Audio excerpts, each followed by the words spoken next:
I got NFL Hall of Famer, People Hall of Famer, one of my favorite people, Mr. Jim Brown. How you doing, sir? I'm doing great. I'm very happy to be here. It's a great event, and have my wife with me. It's a lovely day for me.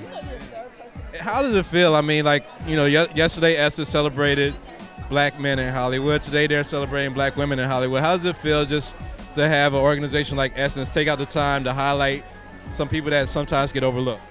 I think it's fantastic. I think it's something that should be done, yet I give them great credit for doing it. And to do it in such a high-class way, that's really nice. And it's classy and deserving. So I give Essence all the kudos. So last year was 50 years since the famous March on Washington and I Have a Dream speech. This year is going to make 50 years since the assassination of one of our great leaders.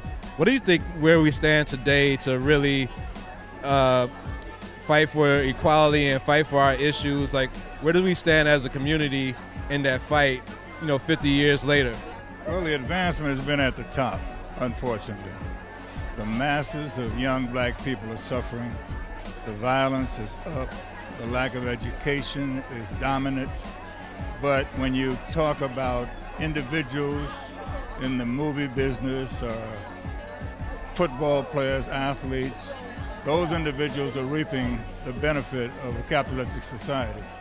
But my way of looking at it is that we have a long ways to go because the masses of our people are basically suffering.